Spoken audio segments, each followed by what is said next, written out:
Welcome to September in Review, the Charles edition. So, Charles, if you're watching, this episode is for you. So we're going to take a little break from Nihon no Ko Nyo Henshukai, the series that I'm doing on all the Japanese games that I bought in August, just to go over some non-Japanese games that I got in the months of August and September. Didn't get a whole lot in August. I was focused more on the Japanese games. So we're going to talk about all that now. So we're going to go backwards in time as we normally do. I don't have anything written for these games like I have for the other, the Japanese games. So a little more off the cuff, just more talking as I do. So we'll start with one thing that's really cool. So the Bit Trip series began on the Wii as WiiWare. There's a series of short rhythm games that were very much in like this sort of Atari 2600 style, very colorful, beautiful sounds, very neat and very cool.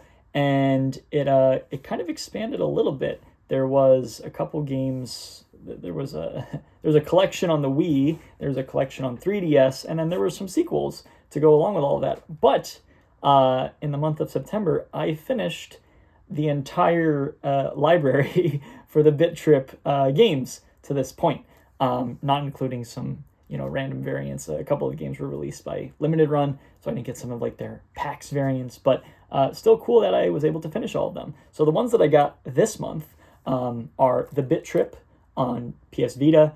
The Bit Trip is one of the few collections of Bit Trip games. That's just what it is. But I also got a couple of the sequels that came out. So you could kind of consider the Bit Trip as like Runner 1, like a collection of the Runner 1 games. And now we have Runner 2. So this is Runner 2 on the PS4, but also Runner 2 on the Vita. So both releases of Runner 2, and that's not even where it ends for what I got this month, because I also got the last game in the series, Runner 3, on the PS4. So I had the other games that I've had from over time. There was Bit Trip Complete on the Wii. There was Bit Trip Saga on the 3DS. Like I said, these were collections of the Bit Trip games. There was also the Bit Trip on PS4. I previously didn't have the Vita version, but now I got both the Vita and PS4 version. And the last one is Runner 3, which I got last year at Black Friday, I think. The one game for Switch. So I don't know what the plans are to get more Bit Trip or Runner games in the future, but it is very cool that I now have all the Bit Trip and Runner games. So neat little series, little niche little series, and it's cool to get the games for it. So glad to have that complete. Another thing that I got in the month of September is the 8BitDo microcontroller. So you see how big this controller is compared to my hand. Out of absolutely nowhere, 8BitDo announced this microcontroller that is literally just as small as it looks, and it was very reasonably priced. So as soon as I saw it, I was like, I'm getting that. 8BitDo makes fantastic controllers. I have one of their Super Nintendo themed Pro controllers that I use on Switch every once in a while. Worth every penny. I haven't had a chance to try this one out yet. I haven't really been playing a lot of Switch. But still really cool to get a silly little controller like this one. So I'm excited to give this one a try out on something like Mario Kart, hopefully in the near future. The next one, moving a little bit further back in time, is Funky Barn on the Wii U. So an interesting thing about the month of September, we'll just say that my employment status changed for the better. And it gave me the motivation to pick up games that I hadn't ever seen in the wild before. So that's what I decided to do. I decided to get a bunch of games that I didn't see before on eBay. So Funky Barn's one of them. And it is definitely one of the most bizarre titles for any game ever. So when I initially heard about it, I was like, I got to get that. And here it is. So Funky Barn is as it sounds, a farm simulator, the barn part. But it looks very aesthetically pleasing, kind of silly. For a game that is what it is, it was a little expensive, but I'm glad to get it because it was one of those things that was just kind of looming over, wondering why I hadn't gotten it yet. So we now have Funky Barn. Next, we move to the Wii, and the first game on Wii is Castlevania Judgment. So, not that I'm a huge Castlevania fan, but of all the home console games, at least on Nintendo systems, this is one I had only seen in the wild once, and for some reason, I didn't jump on it. Not that it's expensive, I just don't know why I didn't get it. But I'm glad I did get it. So it goes along with getting the home console or Nintendo home console Castlevania games. So I'm glad I got this one too after having it on the list for a really ridiculously long amount of time. Next is another Wii game, but I'm going to do this Wii and DS game in tandem because they go very much hand in hand. So I have talked plenty about Dokapon Kingdom and the Dokapon series in general. I played Dokapon Kingdom with my friends years ago. It's a party game. I usually tell people it's like Mario Party and Monopoly and an RPG put in that. And it is so much fun. And I absolutely love Dokapon Kingdom. And there was also a game released on the DS called Dokapon Journey. So also what it sounds like, it's just Dokapon Kingdom portably. But the most interesting part about what I got this month was that I finally completed these two games. So previously, I didn't have the manual for Dokapon Kingdom, and I didn't have the Boxer manual for Dokapon Journey. So finally, I bit the bullet, paid a little much for the manual for Dokapon Kingdom, and spent a lot on the Boxer manual for Dokapon Journey.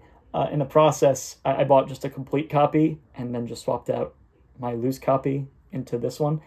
So I now have an extra copy of Dokapon Journey that I don't know what to do with. But I'm really, really happy that I was able to get these two games complete. I think I now have everything complete in North America for Dokapon Kingdom games. There was a Dokapon game released on Game Boy Advance, and if it's expensive getting a box and manual for a DS game, it's going to be even worse getting it for that Game Boy Advance game. And quite frankly, I enjoy having GBA games loose. So if I don't end up getting it, it won't kill me. But that would be the last thing on the list to really have a complete North American Dokapon collection. But nonetheless, still very cool. I'm really glad I was able to complete Dokapon Kingdom because from initially when I bought that game, I didn't have the manual. So I'm glad I have it. One more thing on DS before we move a little bit further back. In, I think it was July in review or maybe June in review, I got a bunch of DSs that were just in really, really good shape. I think that episode I got a pink one, a rose gold one, and a silver one. And I came across a white one. So I ended up getting a white one as well. I have too many DSs, but at least they all look really good. And I'm glad that I got a white one. There's not a whole lot of like special edition DSs that I would be dying for. I just really like the colors, and some of them really, really stand out, white included. So along with the ones that I got a few months ago, I just enjoy expanding that collection just a little bit. So pretty cool. Moving further back in time, we go to the GameCube, and we have Donkey Konga, first of all. So I don't remember what month it was, but we talked a little bit about Donkey Konga in a previous month in review where I got this huge bundle where it had the bongos and it had Donkey Konga 1 and 2 included, which was really silly and very silly, just too big. But I'm really glad I got that at the time. But even though I had a Japanese GameCube to play it on, I didn't have it in English. So I have 2 sets of bongos. I now have the game in English so I can actually play it, but I haven't had time to play it. But I do really want to play this game because it's Donkey Kong. I love Donkey Kong and I love monkeys. And it's a rhythm game with Nintendo songs where I'm hitting bongos. How could you go wrong with that? So I will definitely get on this at some point, but I'm very glad to have finally gotten Donkey Konga. Next is definitely a weird one. I have not talked about this game, I think, ever recorded. But in this episode, we have Doshin the Giant on GameCube. So a little bit of background. I'm a huge fan of Nintendo Life. And Alex only on Nintendo Life is a huge Doshin the Giant fan. And that's the only place I've ever heard people ever talk about Doshin the Giant. And he talks about it so much that I was like, okay, let me go look it up and see what it's all about. It's kind of like a 3D platformer, you kind of go around and you play as this humongous giant named Dawson, believe it or not, and you can sort of warp the world and raise mountains or and put them back down. And your ultimate goal is to, I believe, to help the people of the land that you're in. But I think Dawson also goes bad at some point, so it's kind of an adventure in itself.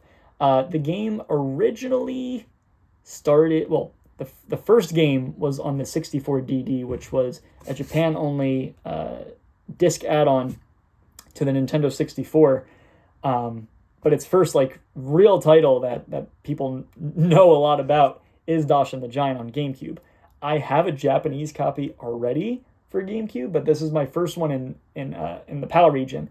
It never came to North America, so Americans will never know Dawson the Giant. But based on the inspiration from Alex only, I decided to finally get a PAL copy, even though I can't play it because I don't own a PAL system, nor would PAL systems work here in North America. This one specifically is a German copy. I do also want to get a English copy at some point. I think there are probably more languages available for the Dawson the Giant games. I was going to say games, but the Dawson the Giant game. So at some point, I will get another copy of this just in a different language, since it was only released in one region anyway. So still pretty cool. Very neat little piece of gaming history that got stuck in Europe, of all places. Moving further back, huge Disney fan, if you did not already know that. And the next three games are all Disney games. One of my two favorite Disney movies of all time, not including Pixar, of course, is Hercules and Tarzan. There was only 2 Hercules games released for consoles, I believe, over time. But there were a lot more Tarzan games released over time. So one game that I've just, for some reason, never picked up, even though I've seen it plenty of times, was Tarzan on the N64. Which is, I think if I remember seeing correctly, is a 2.5D game. Everything is in 3D, but the gameplay itself is 2D. But I bought it strictly because it was Tarzan. I really do love Tarzan. It's one of my favorite movies from growing up, and I'm glad to get another game in the Tarzan series. There's some games I probably won't collect in the Tarzan series just because they're not ones I have nostalgia for. But this one looks really, really good. The one I grew up playing was on the Game Boy Advance. I think it was Tarzan Welcome to the Jungle, or Return to the Jungle. Oh god, I don't even remember the name of it. But I do have that game. That's one I got to play at some point, but glad to get another Tarzan game on a system that didn't have a lot of games to begin with. So, very cool. Next game, also Disney. This one's a little weird, and I got a little bit of a story behind it. So at Too Many Games in 2022, for the first time ever, I just realized I didn't put it out for this video. Hold on. So for the first time ever, I saw a collector's edition for PlayStation 1. So there was this series of collector's editions released on the PlayStation 1 that had these white labels that were just collections of games. Oh, facing the wrong way. Collections of games themselves with white labels that would be released in these packs of collector's editions. And prior to Too Many Games, I had never seen a PS1 collector's edition for anything ever. So this one was pretty reasonably priced for something I had never seen before. So I picked this one up. And when I was doing research about the collector's editions, there was only one other Disney-related one. And this month, I finally got that one. So this first one that I got in Too Many Games had a Lion King game, Disney Magical Racing Tour, and Toy Story 2, which is the best movie of all time. But this one has A Bug's Life, Tigger's Honey Hunt, and another Tarzan game. So, 2 Tarzan games in one episode. Would you believe it? So, again, just bought it because it was Disney and because it's wildly obscure. It is cool to now have both collector's editions for Disney games on the PS1. There were other ones. I don't think there were any that stood out to me so much that I would have to go get them. But I can imagine that if I did see them in the wild, for how weird they are to find, I probably would pick up more of them. But more specifically, here for the Disney, and glad to get another weird collector's edition, or weird release for the PS1 just in general. So that's really cool. Last Disney game of the episode. But this is another one that was really hard to come across. I had seen it out in a store once when I was in Colorado, and they actually had two copies. But both copies were really filthy, and the store that I went to wasn't very friendly, so I decided not to buy it from there because for being at market price, the game should at least be clean. And there were certain things wrong with them that I didn't know if I could clean, so I passed on them. So instead, I just went and got the game on eBay. So this is Snow White in Happily Ever After for the Super Nintendo. Again, just a Disney game. I didn't have a Super Nintendo growing up. I did watch Snow White growing up. Not that it's my favorite Disney movie of all time, but just weird enough that I had to get it. There were more Snow White games that were Disney themed specifically. There was one on Game Boy Color, that's the one that's coming to mind, but there was also an Atari 2600 prototype that never got commercially released. That one's super hard to find because it's a prototype. It is out there, but at least the first real Disney Snow White game to be released, it's right here. So I am glad to pick that up finally after seeing it only once ever. So the last game before we get into why this episode is called September in Review, the Charles Edition, is another media franchise that I'm a big fan of, and that is Beavis and Butthead on the Game Boy. So I was in middle school when I discovered Beavis and Butthead for the first time. Absolutely fell in love with the idea of the Great Cornholio, and for several years I walked around doing that just in school. More or less to people's happiness or chagrin. But there was only a handful of Beavis and Butthead games released in North America. There's one released exclusively in Japan for home consoles that I think I have over there in a previous episode. But this one is one that eluded me for a really long time. This one is weirdly expensive, but I'm glad to have finally gotten it. And I can't remember if I checked that I have at least one copy of every Beavis and Butthead game ever released, but I'm pretty sure I do, because I even have a Sega Genesis version of the Beavis and Butthead game, and I don't even have a Sega Genesis. So, nonetheless, still very cool, and I'm really glad to get a lot of these pieces that are games that either never saw or just hard to come across. So that's really cool. But that's not where this video ends, because we need to go out with a bang.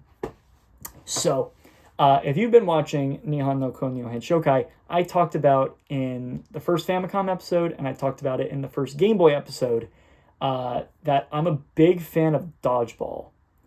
Dodgeball is a sport that doesn't really gain traction as a professional sport here in North America, but that's not the only one, because handball is also another sport I am absolutely enamored with, despite the fact that it has no traction here in North America. Super popular in Europe, but not at all popular here in North America. It's so popular in Europe, in fact, that there's an entire line of EA Sports games based on handball. So the same way as we get MLB The Show, same way as we get NHL, same way as we get Madden, same way as we get NBA 2K games, Europe gets handball games. There was only 3 years where handball games were released. Of that EA Sports line, Handball 2016, Handball 2017, and not again until Handball 21. And there hasn't been a handball game released since Handball 21. But in the month of September, I was going to say August, in the month of September, I picked up a few more handball games.